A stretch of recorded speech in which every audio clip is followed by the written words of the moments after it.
Hello there, my name is Sixo, but more on that later because I've been feeling a little hoarse. Yes, this is Beast Wars Neo Mach from 1999, and he very briefly appeared in my previous video, and I happened to ask if he was the only horse transformer ever, and I got a few comments, needless to say. Quite a few of you suggested Beast Machine's Battle Unicorn, which I had kind of considered, but in my mind, horses and unicorns are not the same thing. I mean, you can tell the difference because unicorns have the horn, obviously. Anyway, having given the spotlight to one frankly astounding bit of vintage Beast Wars goodness, I figured we may as well do the same with this guy, because he happens to be one of the most bizarre and confounding Transformers toys of all time, I think, and you're shortly going to see why. We will of course also endeavour to determine if indeed Mach is the only horse transformer or not, and if unicorns and horses are the same thing. Before we giddy up though, I should mention that this video is brought to you by TF Source, so I'll put a link to their site in the description below and you can check them out for all your Transformers needs. So Mach here is a bit of an oddity in many regards, but first of all it's worth mentioning that one of those reasons is simply because he's a horse, and that is, as I say, quite a rare event in Transformers. I mean, it might not seem like it should be in Beast Wars, which is a line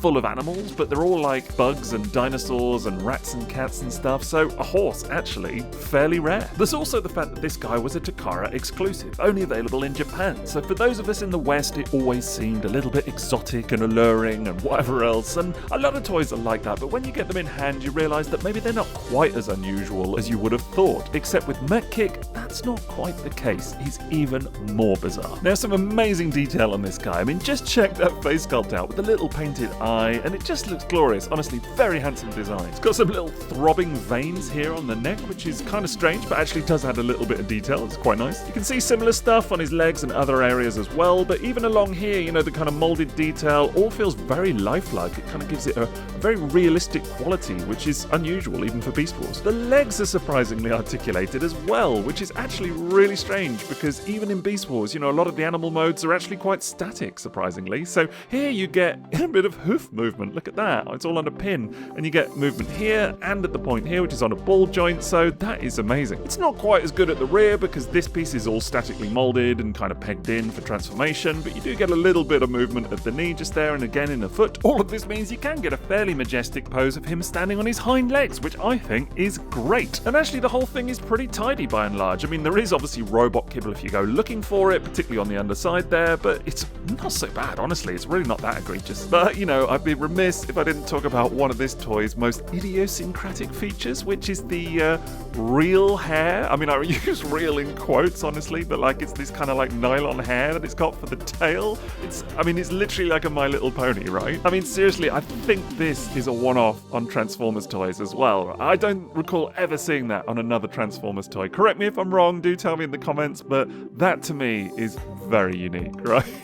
Just so funny. Good horse, good horse. But wait, there's more, because if you've never seen this thing's action feature before, then you're in for a treat tonight, because all you got to do is press the little back of the mane here, and lo and behold, there it goes. I mean, what is that? Honestly, it's the stuff of nightmares. It's quite effective though. Definitely works. So yeah, as far as beast modes go, this is kind of up there. I mean, it's fun, it's unusual, it's got some really random features, and I just love it. It's also kind of sizable. I mean, the Takara toys didn't have the same size classes as the Kenner versions, but here you can see how he compares to the Razor Beast mold and the Rhinox mold, and again, it's the Takara versions that you're seeing here, which means that someone is inevitably going to talk to me about GPS. Alternatively, here you can see him versus 1999's Big Ticket Maximal, which was Big Convoy, and again, considering that's a woolly mammoth, he's pretty big, you know, old Mach. He's not small at all. And finally, much like Karada in our previous video, Mach was also available in a 2-pack with Arcadis. So you can see here is a Predacon Archaeopteryx, so that is especially cool. Like, I absolutely dig this toy. And the mold did crop up in my Karada video, but someone noticed that I very craftily snuck in the Beast Machine's repainted version instead. So here you go, you got the Beast Wars Neo Classic. But in any case, what a pairing, these two. Honestly, just a very strange rivalry. Horse versus Archaeopteryx. Anyway, the other thing that this figure is notorious for is the complexity of its transformation. And honestly, by modern standards, it's really not that bad. Like, it's not MP36 Megatron, let's put it that way, but it is a definite shell former. Getting it back into horse mode is way more challenging than it is getting it into robot mode, but we're going to give the latter a go anyway, and there may be a few surprises along the way. So the first thing you want to do is split everything apart, starting with this back section. And it's not too bad to do, just kind of untab it from the sides, and then you kind of want to pull this whole back bit up and over like so, at which point you can actually go ahead and remove the tail. Then these hind horsey legs can just be pulled apart. They're on a little peg. Now these are kind of twisted, so you just want to get them orientated correctly for the robot mode. They're all on ball joints, you just kind of move them like so. Now, as for the legs themselves, you want to take these horse legs and fold them up on this kind of double hinge and actually kind of click them into place like so, and that's going to form the back of the robot mode leg. That's the heel. Then if we come around to what will be the front, then you can use your nail to just prise out this rather random bit that folds down and again just clicks into place, and that's the toe. Same on this side, just fold that horse leg up into place and bring that red bit down, click it into place, get the little toe orientated, and we're done. That wasn't so bad, was it? Alright, I'm obviously joking. The next thing is to prise this little bit apart just there. That's tabbed in as well. This is actually going to go onto his back, but you just kind of want to get it out the way for now. And this is where things start to get a little bit fiddly, because here you want to split apart these side panels and just kind of move those out the way. Same on this side here, just move that out the way just there, and you basically end up with an exploded horse. And then really it's just a question of keeping track of everything. So you want to move this panel kind of up and out the way. That's going to become a shoulder panel in a minute.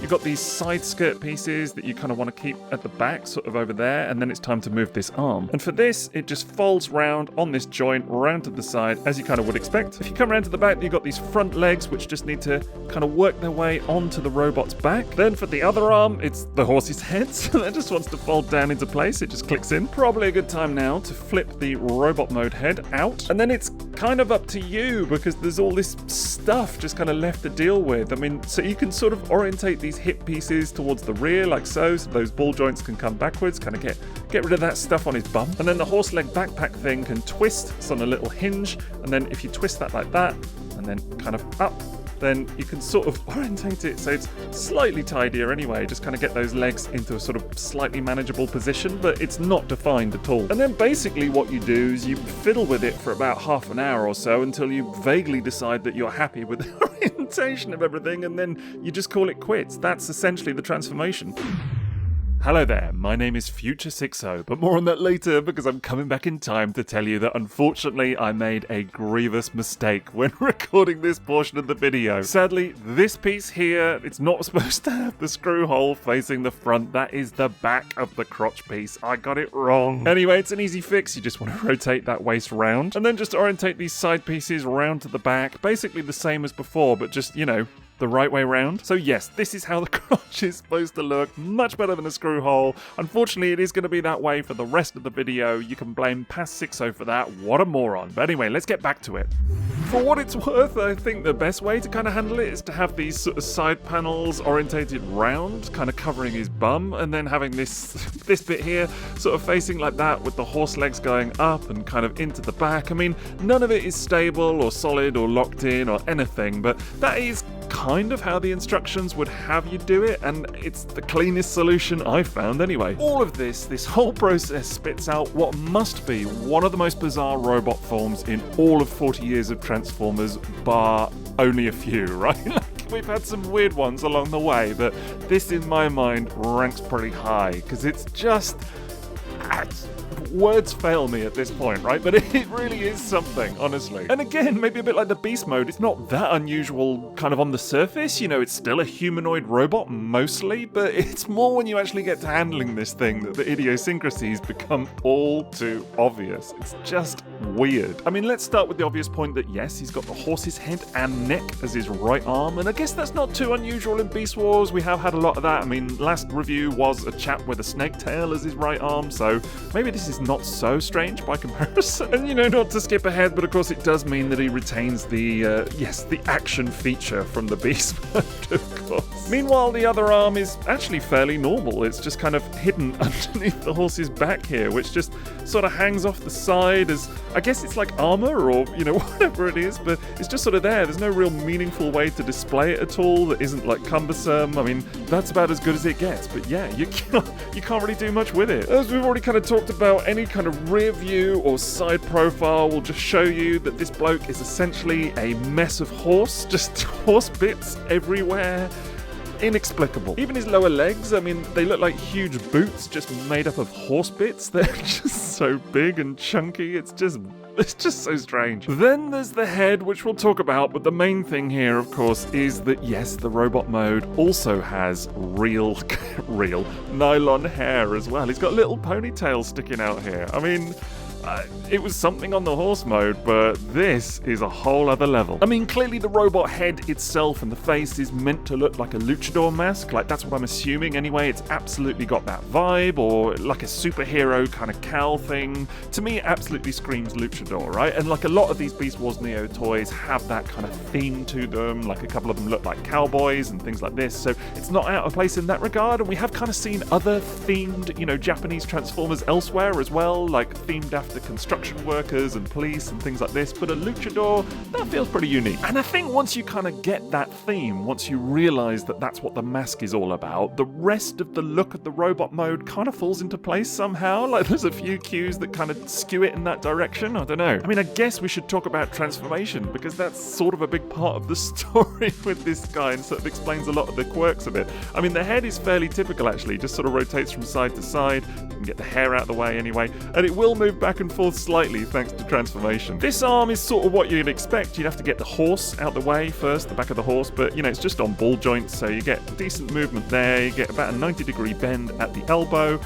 There's lots of movement in there, obviously. Now, the horse's head arm does have some decent articulation as well. The shoulder is on a ball joint, but unfortunately, it's very loose just there, as you can see. And this copy was, mint when I got it, basically new. And that is true on just about every copy I've seen of this toy, unfortunately. Like, they all seem to have this same problem, which is a little bit irritating, to say the least. But there is articulation kind of at the bicep as well, if that's what you want to call it. And then actually the horse's neck will move as well to allow the horse's head to kind of sit properly, I suppose, sort of facing forwards. There is also kind of a little jaw in here, and I didn't show you this for beast mode because to me it doesn't look like a beast mouth at all, even though that's kind of what it is. It's just so mechanical. But here it kind of works as like a claw, I suppose. Now, I want to talk about the waist, because this is a real oddity. They put this waist piece kind of above the waist, actually, the sort of abs, on a ball joint. And that is just such a strange solution. Firstly, it's not a very strong ball joint, so it will just flop backwards because it's carrying all the weight of this like back of the horse and everything as well. So that's already strange. I mean, you get a lot of movement, but there's a real gap between the actual kind of crotch and waist and the upper body, and it's a little bit unsightly. There's no real like good way to display that, unfortunately, and it does make the figure feel quite awkward. Of course, you've also got movement in these hip pieces here, which are connected to these back skirts, so on like little arms, so that's all really strange. As for the hips, again, ball joints, but they will go quite far up actually. I mean, they're slightly impeded by everything that's going on there, but you get a sort of fairly decent range anyway. Then the knees are also strange because they are ball jointed from the thigh, but then there's a separate joint in there, a second one, which allows you to kind of bend it to about 90 degrees. It's nothing more, but that's decent. And then there's nothing else really kind of down here apart from this little bit of toe articulation, if you count that. I think in many ways it's not so much about the amount of joints or the range, it's about the kind of give in them. Like these will sort of swivel from side to side, again, the waist is just kind of freely moving, if anything, so it just makes for a very fiddly figure. And actually, I gotta tell you, although the process of actually posing it is quite frustrating at times, and you've got a few loose joints in there, like that right shoulder and things like this, once you actually get him into a pose, he honestly looks fantastic, right? Like, he's so dynamic. Don't get me wrong, it's not fun to pose at all, but the actual poses themselves that this thing can pull off, quite impressive. You got to work at it, but it's impressive when you get it. So I don't know, maybe now you're getting more of an idea of why I said this was genuinely one of the weirdest robot modes I could think of right now, yeah? Because it's just inexplicable. I know I said that before, but I honestly cannot explain what they were thinking when they designed this, right? Like, it's great fun in many ways. Like, I might struggle to say it's a good toy. Like that. I don't think that's really a judgment I can make here, but it's interesting, and in that regard, I kind of love it. Like, as a piece of Transformers history, it's so unique, Now, aside from the horse's head, there are some other cool gimmicks as well, such as this spark crystal, which you'll find on his right thigh, and I just love this. There's a little maximal symbol in there with a bit of clear plastic over the top of it. It catches the light beautifully. Very nostalgic part of this era for me. Now, the other main gimmick here is his weapon, which is formed from the horse's tail, as you can see, and it's like a little axe weapon that just plugs into his hand with this hanging off the back. I mean, it's oddly satisfying, I gotta say. Now, of course, that will only really work in his one hand, but you can go ahead and plug it in like so. And come on, you just try and tell me that that isn't inherently awesome, right? Like, this is such a stupid figure in so many ways, such a stupid toy. But just look at it, you can't help but smile when you see it. It's such a pain in the arse in so many ways, and yet I enjoy it. I have to admit, I enjoy this toy. I shouldn't, because it's got so many problems, but it's just, I don't know, it brings a smile to my face. Now, in terms of comparisons here, you can see him with our last review, which of course was Beast Wars Neo Karada, and these two are... What to say? Karada is definitely the better figure, right? Like, it's weird in a very different way. It's kind of weird in a much more obviously successful way. Like, the snake tail is weird, but it works, you know? Whereas Mach Kick is just so out there and kind of doesn't work in the same way. Like, again, I still think it's got its charm, but it's, boy howdy, it's a tough sell, let's put it that way. And then here we have him with some other Beast Wars Neo Maximals. We've got Sharp Edge, Stampy, and Break. And this whole toy line, man, is just... It's one oddity after another. I kind of love it, and it's just so bizarre. You know, you can see the evidence of that here, although I still think that Mach Kick takes the crown in many ways. Then we have him with some of the larger Neo Maximals, including Long Rack and Heinrad, and I kind of want to make videos on all of these guys, to be honest, just because, again, they're so unusual, they're so off the time. I mean, I just love these two, honestly. I did feature this guy in my Karada video, but here he is again, because I'll take any excuse to show off a toy this gorgeous, frankly. It's Big Black Convoy, and it just shows you how Mach Kick shapes up versus the Maximal Leader in this case. Then finally, here we have probably the most obvious comparison, because it's with Arcadis, his opposite number in the Versus set version that you can get of these. As I say, you can get them as a 2-pack, and this is just great fun to see, because Beast Wars Neo, for all its faults, it's wild, you know? It's like no holds barred, let's just go with a really cool, fun idea and just take that to the absolute nth degree, right? Like, you've got cowboys, you've got luchadors, you've got Archaeopteryx, you've got horse, nothing is held back in this toy line, and for better or for worse, I think that's cool. Like, it's not all successful, and Mach Kick is probably the ultimate example of that, but it's something, you know? Like, you can absolutely fault it, and by all means do, but it's still something. Believe it or not, though, we're not quite done with the outlandishness of this figure yet, because it also has a third mode, and it's this. It's just like a mess of horse parts, but it's actually supposed to be like a weapons platform thing. I mean, it retains the action feature, you know, the head thing. You can see it's quite horrific, actually. Just so bizarre. I mean, what were they on? But yes, I do want to stress that this is a real mode. It's actually in the instructions. This is an official mode on a Transformers toy. I didn't just get creative and come up with it, I promise you. It's just sort of emblematic of the whole figure, really. So at the end of all of that, what else is there to say about Mach Kick? Well, not much, really. I've said it's odd about 100 times, and I stand by that assertion, but there's still some charm here. You know, despite all the many flaws of this toy, I still appreciate it for kind of what it is. I mean, it is the only horse transformer, because unicorns are not horses, confirmed. And I know there's like a My Little Pony collab and whatever else, but in terms of traditional Transformers toys, this is your horse, right? And it's got like real nylon hair. It's a luchador. I mean, what else do you want, really? It's you either love it or you hate it, I guess. But one thing I can guarantee, you're not going to be indifferent about a toy like this, are you? And look, I should say a big thank you to TF Source for helping me to bring you this video, because they're really good at supporting this kind of nonsense and creativity. So do go and give them a look. I'll put a link to their site in the description below, and you can check them out for all your Transformers needs. I'd also be very grateful if you could leave me a like for today's effort, please. But otherwise, that is it from me. So have a great rest of your day, and TTFN.